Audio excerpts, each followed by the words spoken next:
Welcome back to another episode of Top 5. My name is Chance Brown, and I will be your host for today.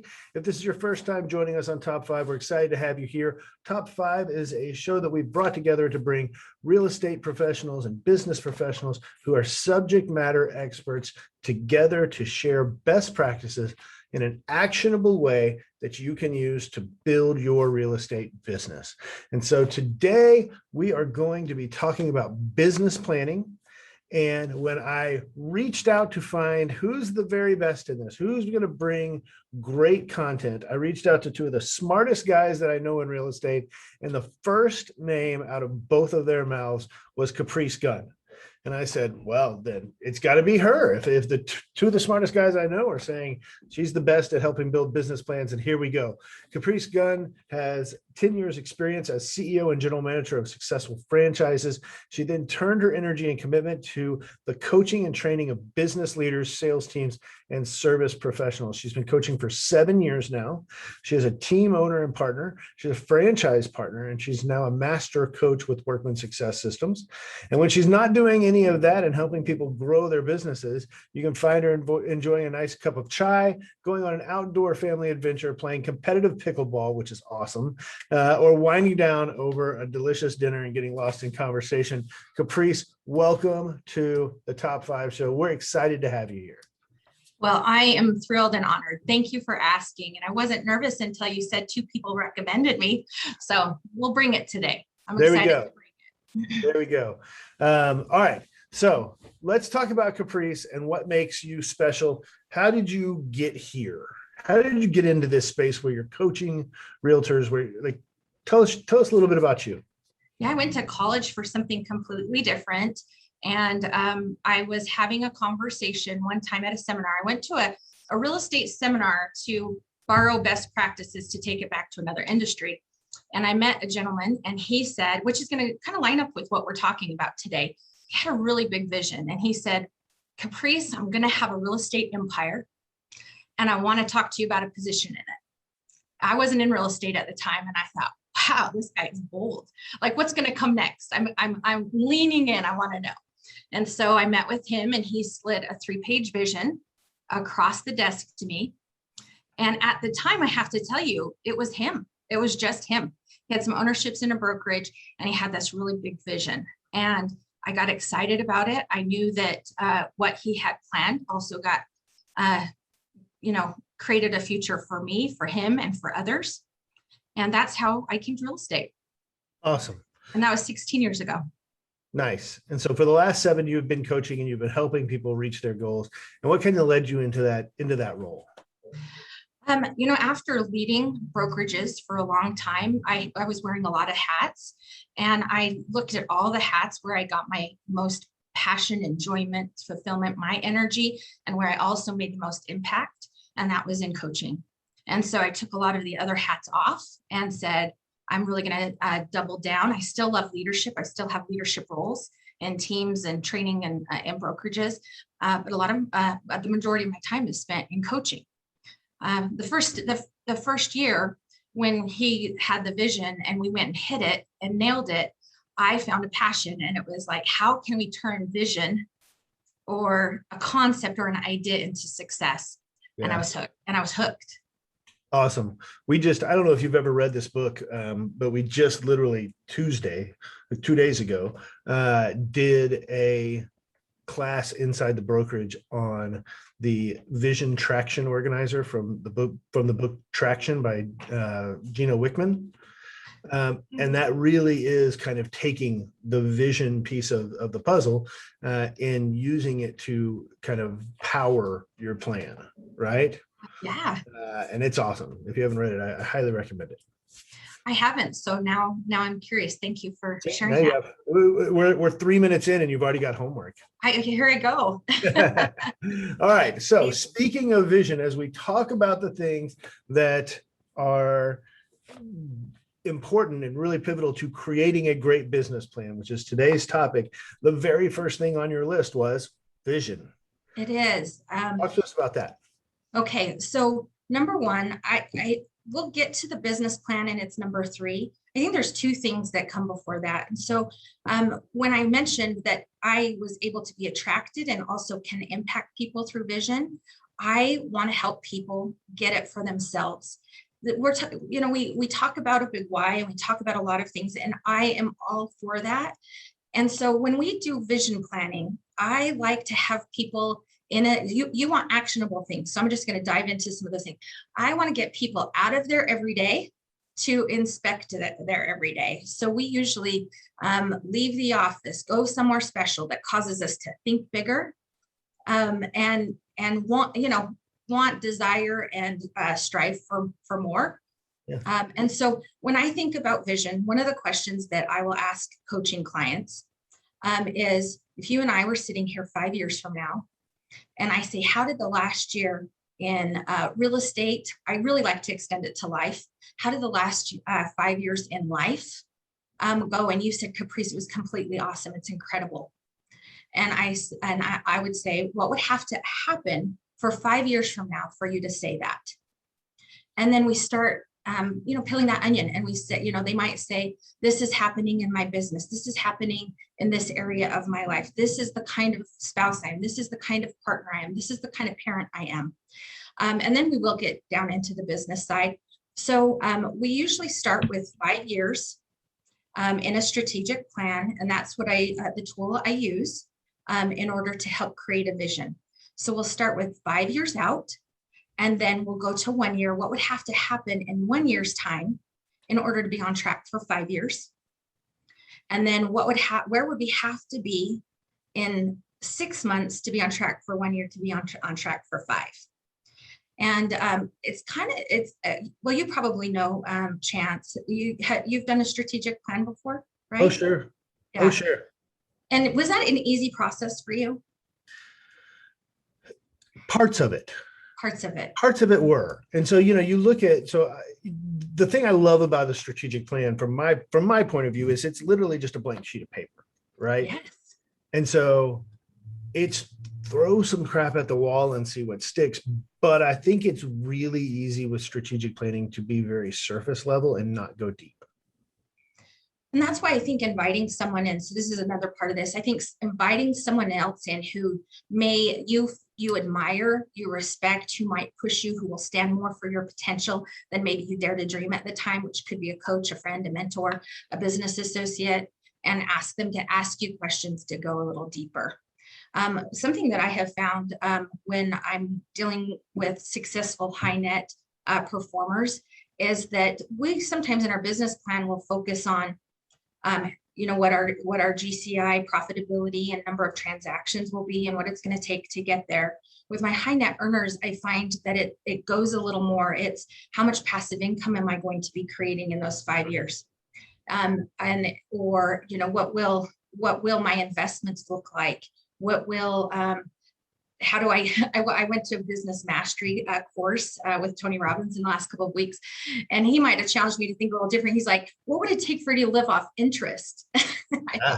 Okay. So when we get to a strategic plan and we're thinking longer, a little further out there, that was one of the things that he said is that highly successful people don't just plan for 1 year, they plan for the future. So that's why vision is number 1. So I wanted to give you a tool of what could I do today? And that would be a strategic plan of 5 years, 1 year, 6 months that you can be really excited about. And I would put business and personal things. In Workman, we talk about something called the 5 F's: family, faith, fun, fitness, friends. Yeah, friends. I'm like, I think I'm the 4. And have you planned around that part in your life as well? I have, and I will tell you, when I talk to our agents here at the brokerage, and when I talk to people about business planning, I think that the 5 F's are often the most overlooked piece and probably the most important. Yeah. I love to start with the 5 F's because it defines a hell of a lot of what I'm going to do inside of my business plan from there, right? And I don't think that, if you're not connecting, and we can call it the big why, you can call it whatever, but if you're not connecting what you're doing on a daily basis to why you're doing it and the things that you want to come from those daily actions, then you're missing the boat and you're just setting goals for arbitrary purposes, in my opinion. Right? Yes. And you and I agree on that. That's why I didn't just jump right into what's the business plan and number of transactions and units. It's like the vision is where are we going in life and who do we want to be? And it's our chance, like a blank paper, like you said, to create an incredible life for us and those around us. So I would say, number one, make sure that you have a vision that excites you, gets you up out of bed. It's powered by a big why. I don't want to leave that out. It's powered by a big why. Yeah, I will tell you. So going back to the book Traction, yeah, that's what the first half of that book is exactly what you're talking about. They take it 10 years, 3 years, 1 year, and then 4 quarters. And so they break it down in kind of the same chunks that you're talking about, but it's all vision driven. And it's really exciting. Well, awesome. So is it okay if we share a way that someone could get a strategic plan here? Absolutely. Go right ahead. So if you go to workmansuccess.com and click on free resources, you're going to find a booklet in there, and it's called the Business Plan Workbook. The first 3 pages of that workbook are the strategic plan, and it will take you through it. And we can talk about other resources in the book. I just want to give people actionable things today. Yeah, absolutely. Oh, that's great. All right. So we've got vision. And then the next thing on your list, number 2, was matching mindset. Tell me what that means. Well, now that we've got this vision, I think that's part of the mindset of getting clear and getting the clarity. Now it has to be powered with, are you being or becoming the person that can hit that vision? So to me, that's is my mindset, is my plan, my rituals, my life matching where I want to go and who I want to become. Because we've heard the level of thinking that's gotten me here isn't necessarily going to get me there. Right. That's right. So that's why I want to have our make sure that we have a growth plan. That either, sometimes, I don't know about you, Chance. By growth, you're talking about like personal development, right? I am talking about personal development that matches who you're becoming in this vision. How are we going to power it? Having a mindset of a champion to reach this vision. Yeah. And Augment, talks about persisting until we succeed. I believe the reason we do scrolls has to do with our mindset and the way we think. Hey, look at that. Right there. It's always my copy of The Greatest Salesman in the World is always sitting on the desk. Yeah. And he's teaching us how to think so that we behave, in my opinion. Do you agree? Absolutely. Yeah, I had this conversation in an episode earlier with Verl Workman. And as you read through these scrolls in this book, I've heard people kind of call it corny. I've heard of people call it, kind of hokey. And sure, you can take it that way. But if you actually accept the challenge of reading each scroll 3 times a day for 30 days, and then moving to the next one, and then moving to the next one, what you find as you read through is something that didn't strike you yesterday will catch you today.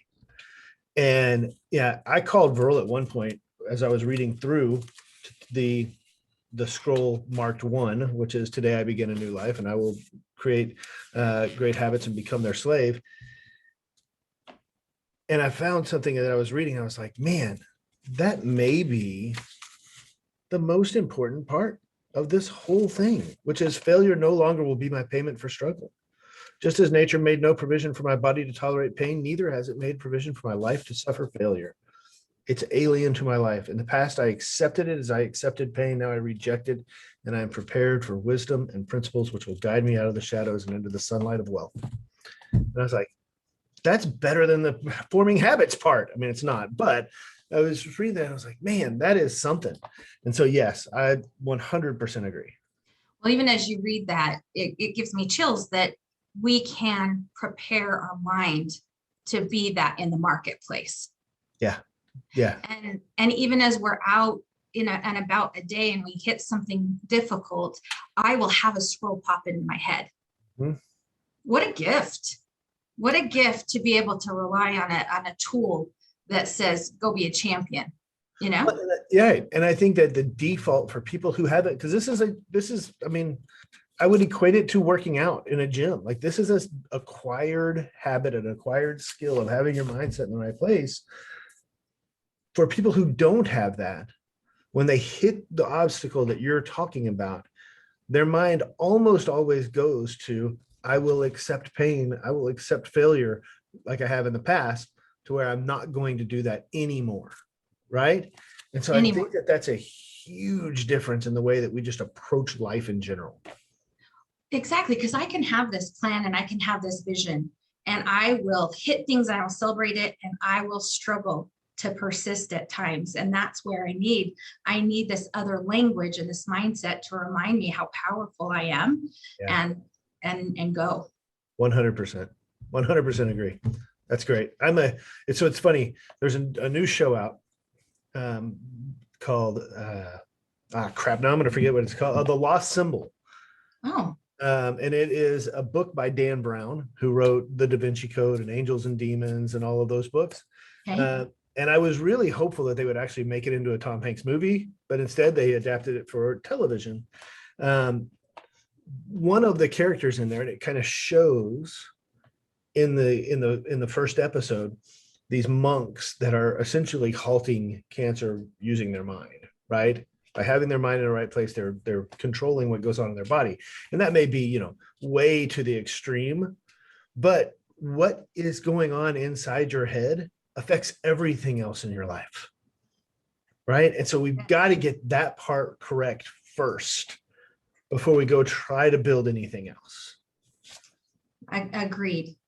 So it seems like we're on the same page with that. That this has gone super motivational speakery all of a sudden, right? Let's do it. Yeah. Well, okay. I mean, what's awesome about that is like, man, that energy is what we do need to fuel the rest of this. Yeah, for sure. Come from that spot, I think. Yeah, absolutely. 100% agree. Yeah. All right. Great. So should we go? Let me just give one quick actionable item on matching mindset, and we'll move on if that's okay.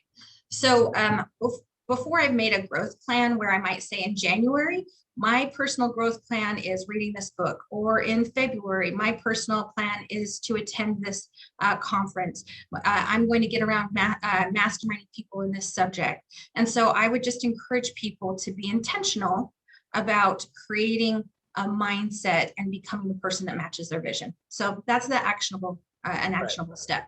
Before we move to number 3, we're going to get personal with Kaprice. You ready? Yeah. What does your morning look like? So I get up and I will most mornings play pickleball. So I get up really early and I go and I play pickleball because I really love, I believe part of having a powerful state is your physiology. And so I like to get out and move and compete and work to get a little bit better. And I've set that joy down a little bit. And I think everyone needs to make sure that they have joy in moving, whatever it is for you.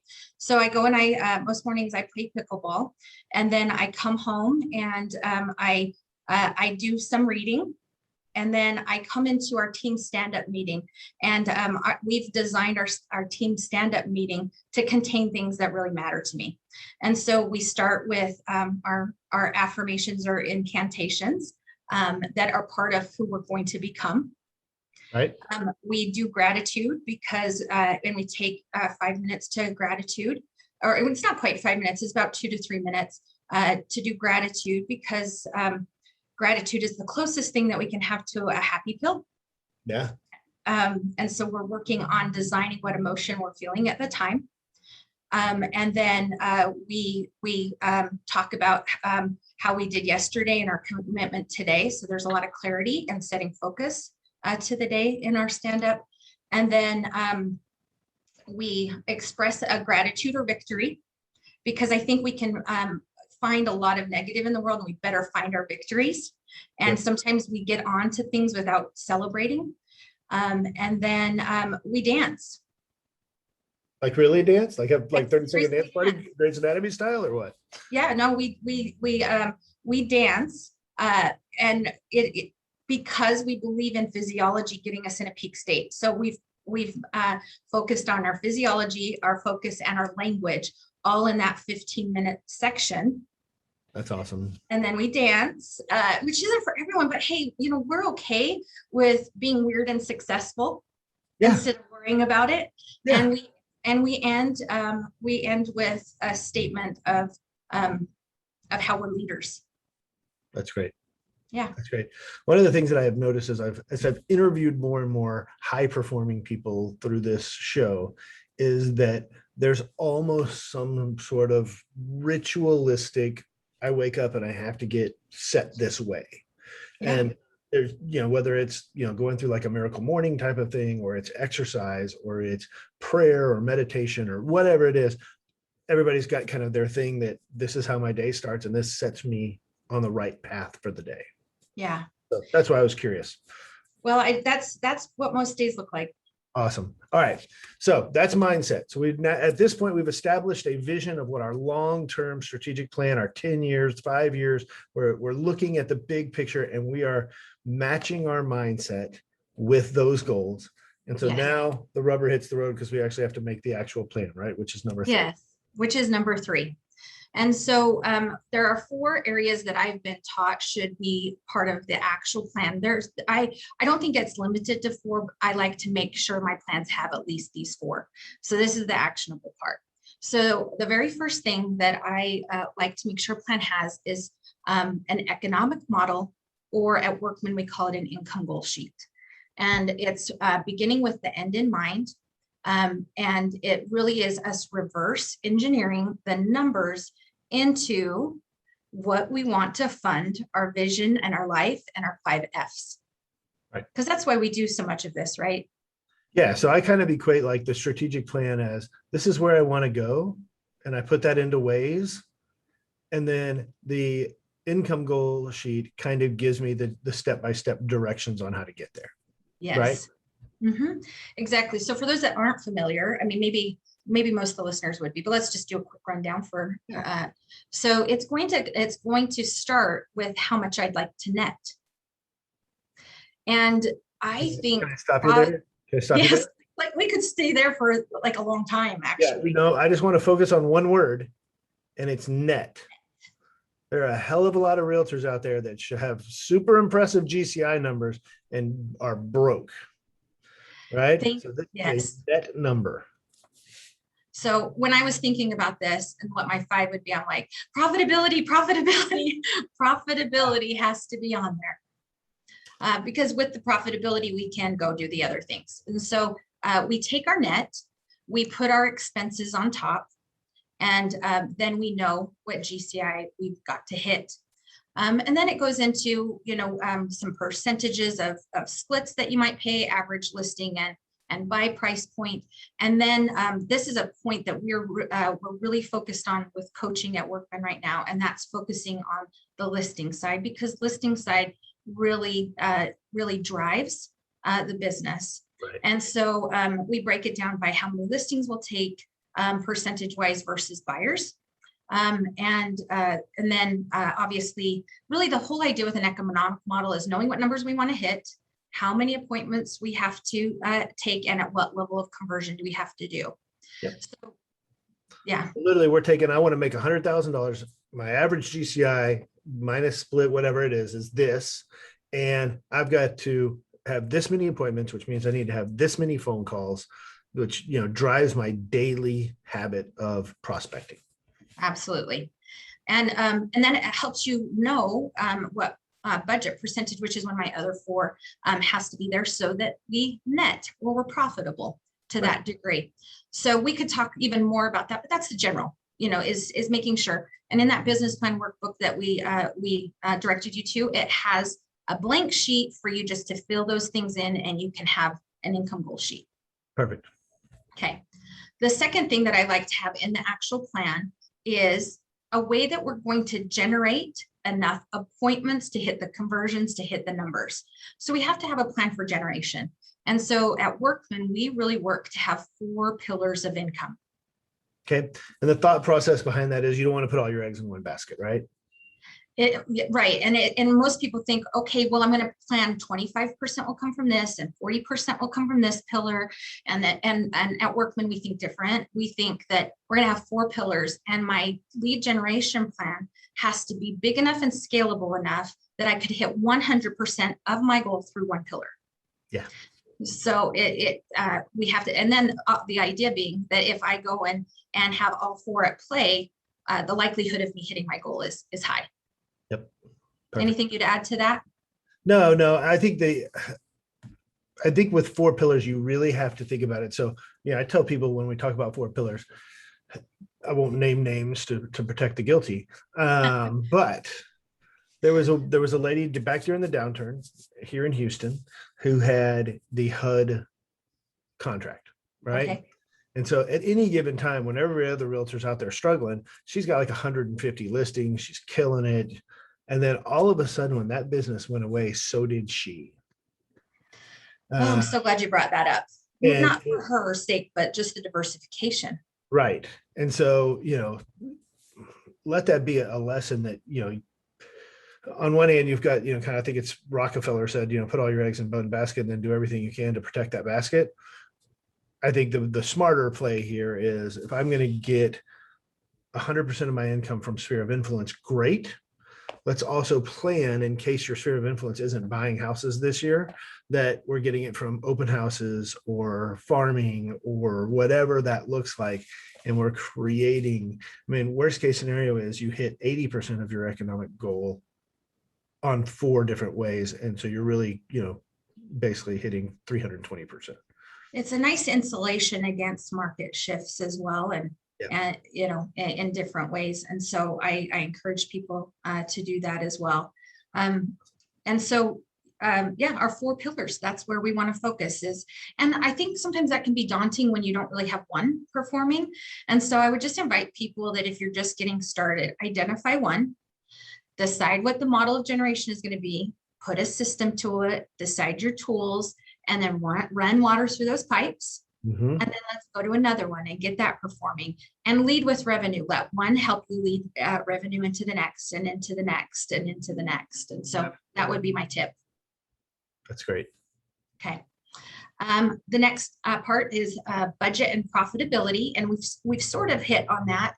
And so I encourage people that there are best practices around how all the money that comes in, how should I allocate percentages to what area of my business? How much should I allocate to lead generation? How much should I allocate to my office space, to my coaching, to my technology? And so there are best practices around how to cause you to be profitable. And one place that you could get that is the Millionaire Real Estate Agent book in the budget model. And so that's just, I want to give people an avenue to find that. So when we make our economic model, we say we want to net this, then we better know how much profitability we're planning in there, because our expenses need to go on top so that we can get there. So that's something that I'd love to see in a business plan for everyone. Yep. The only thing that I would add to that, especially for new folks, I don't think if you've been in the business for more than probably 3 to 5 years and you've been profitable in the business during that time, you probably don't need to hear this and preach into the choir. But for new folks, one of those expenses is taxes. Yes. That's a not fun surprise to get from a not fun surprise to get from the IRS, is that tax bill when you weren't expecting it. So please make sure you're setting aside tax money. And I've really seen that trend. So I'm glad you brought that up, Chance, where before we would do net and then you'd like, oh, I'm going to take taxes out of my net. I've started to see people put that into their economic model of building that on top. So expenses plus the, tax ramification, so that the net is really the net and not subject to, so that's just another layer of thought. So perfect. My 4th part in the actual plan is I like to have people check in on their organizational chart. So if I'm going to go hit this plan, how am I going to leverage through people, systems, and tools? Org chart usually is our planning for the people side, who we need. And so whether you are a solo agent and your first leverage through people is even outsourcing your transaction coordinating, outsourcing your marketing, or if you're at the level of expansion and we need, we're opening our 17th city, all of us need an org chart or an organizational model. And so that will contain who's part of the team, who's doing what, and key descriptions. Yeah, absolutely. And, I have said it a million times. I'll say it again. I don't think that there's an agent in the world that ought to be doing their own transaction management. I just think that that's a huge waste of your time, that you could be doing other things to either go enjoy your life or make your business more profitable, do more lead gen, whatever that is. If you're a solo agent and your org chart is just you, your first step needs to be finding a TC. Yeah. And that's the thinking, right? Like teaching people how to think about, well, no, there's a trap. I can do it just as easy as they can. By the time I communicate that to someone else, I could have done it. Have you ever heard that? Oh, yeah. And it's because we're all control freaks. Yeah. And so being willing to know that that's the next level of growth is leveraging some of the things so that you can focus on your 4 pillars and build that out so that we're comfortable and have the abundance to create more opportunity. Okay. Those are the 4 that I would say that we should talk about when business planning. The actual plan, right? Yeah, and you're going to find additional items in the workbook that those are the ones that I want to really focus people on today. Awesome. All right, so number 4 on our list is creating the path, which yes. I think has to do with goal setting, but let's talk about it. Yeah, well, exactly. So now that I've done my research, I've reverse engineered, I know how many appointments I have to go on, I know who's going to be part of it. This goes back to, I actually went to some coaching certification and outside of real estate. And one of my favorite things that I learned there was that the client or the person who's running this business has the best answers within themselves about it. So that is a strong place of where I coach from. So if I said to you, okay, this is our vision and here's the actual plan, and I didn't ask you the best way for us to goal set around getting there, then I would be missing it. So I need to capture that greatness that's already within you and get it into a goal. Yeah. So that might be, well, if we're going to go and do 50 listings this year as part of your goal and this plan, or as part of your plan, what would the goal have to be? And you would have the best answer to that. So it may be, well, I do need some additional pillars around taking listings because I'm at about 30 and I want to get to 50. So my goal is this to get there. And while I could say many thises right now, you and I could fill in the blank a lot of times. Yep. The blank I'm looking to get is from them. Right. Right. And it may be an analysis of the systems you already have in place and just tweaking that. Right?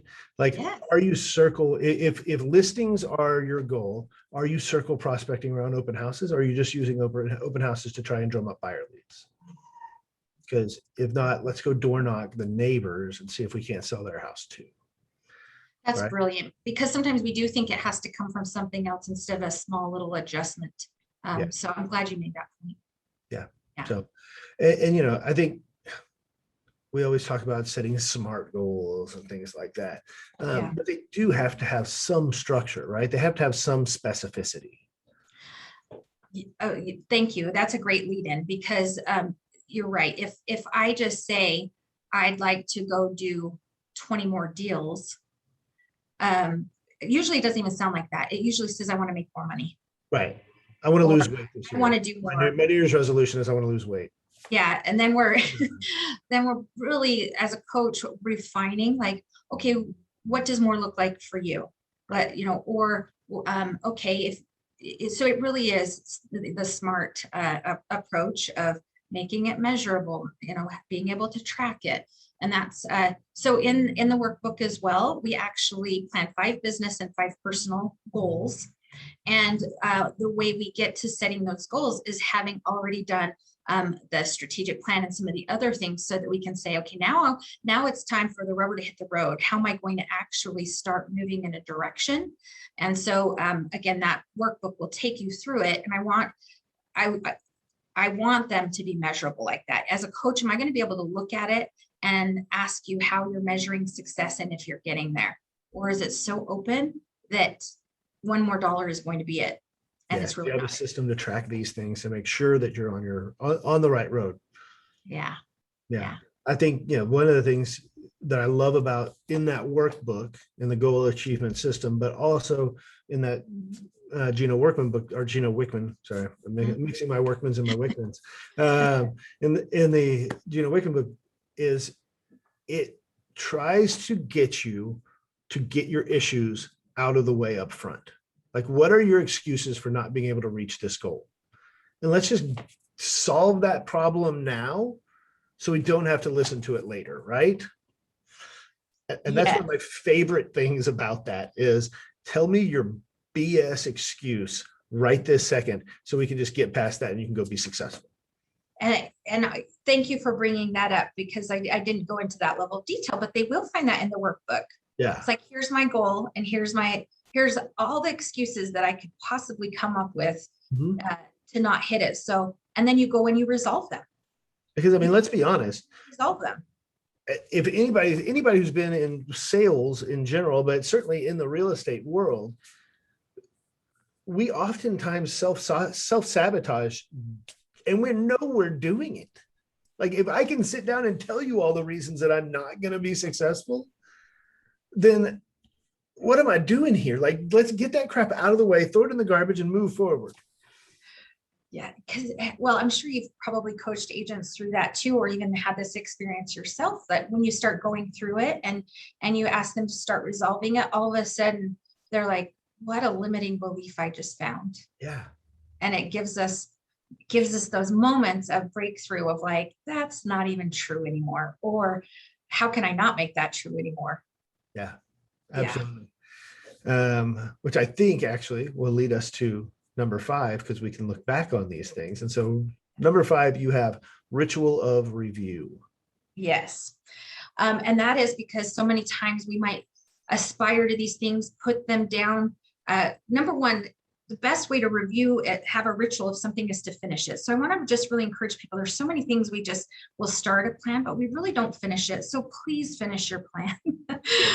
Because I find people will start it and it gets hard, because dreaming can be hard. How am I going to do that? We run into those limiting beliefs. So please give yourself the benefit of finishing it and then being able to learn and tweak from it. And that's what the ritual of review would be. So have a way that it doesn't just become a binder on the shelf or a file somewhere. And that's where a coach or an accountability buddy or someone who cares about you enough to, again, stand for your potential, like we talked about, that will say, hey, it doesn't look like you're out on those date nights. Or you said you were going to do those 50 listings and we're, in quarter 3 and you're at 25. How are we going to get there? And so I have one client, Chance, who literally every 2 weeks we show up and they but they're like, here's our strategic plan and we're going to look at this. And we're not going to deviate. We want to every 2 weeks look at my strategic plan to make sure we're on track. Because when you get quite successful, you get more opportunity that comes to you, and it can be distracting. Absolutely. And so they're like, help us keep the blinders on. It's not that we're not open to opportunity, but let's make sure we at least get there. Yep.